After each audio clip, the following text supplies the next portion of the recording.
Rule 1. Be concise. Which of these things do you like the better?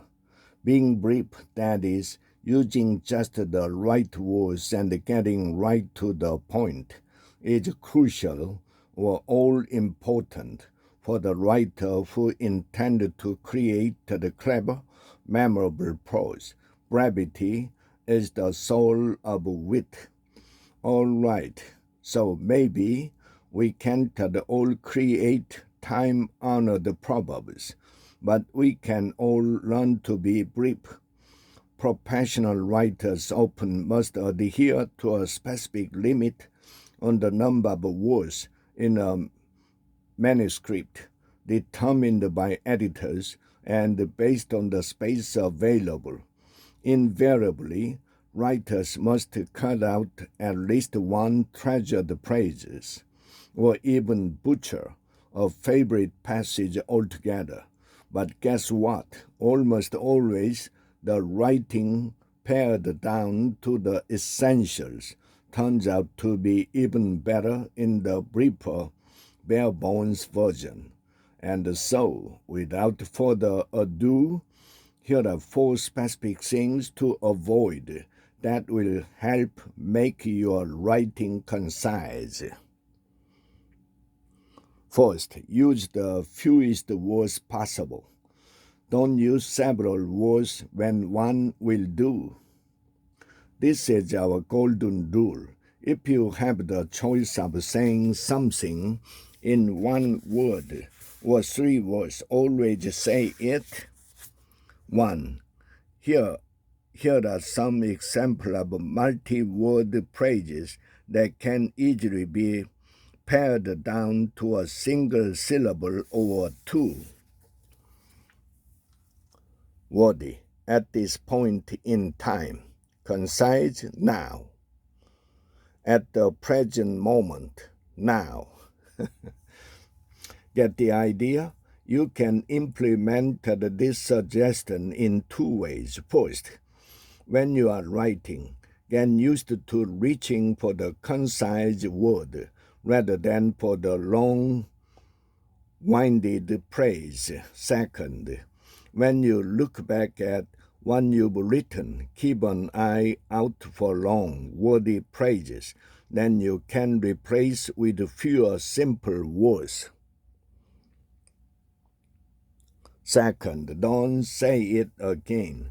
Avoid redundancy or needless repetition.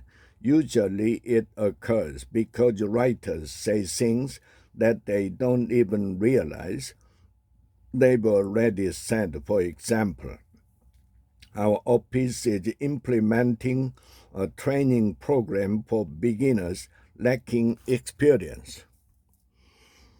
Oh, really? As opposed to all those experienced beginners, beginners lacking experience is redundant. Here are some other examples. Redundant. The unfortunate problem. Oh, really? Fortunate problem. Concise, the problem. Third, don't gild the lily. Avoid needless qualification. Some words are absolute.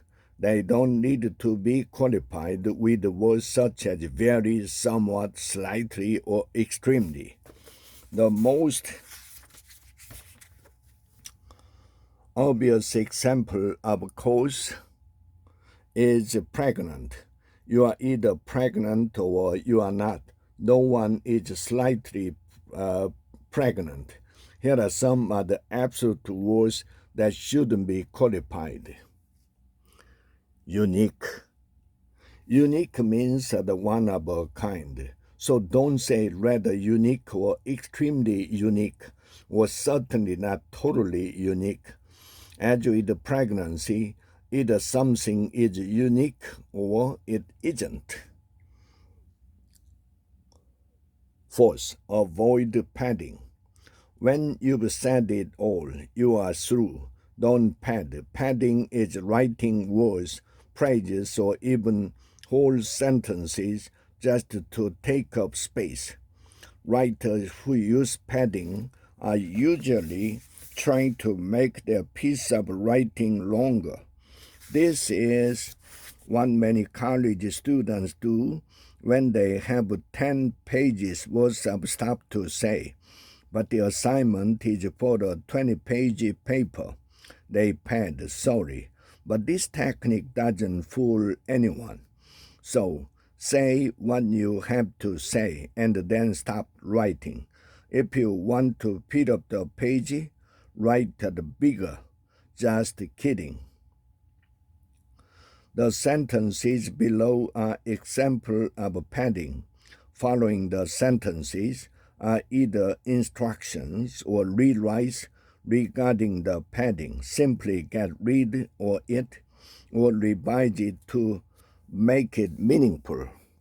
Padded. What I have just said supports my original point. Advice: get rid of the whole sentence.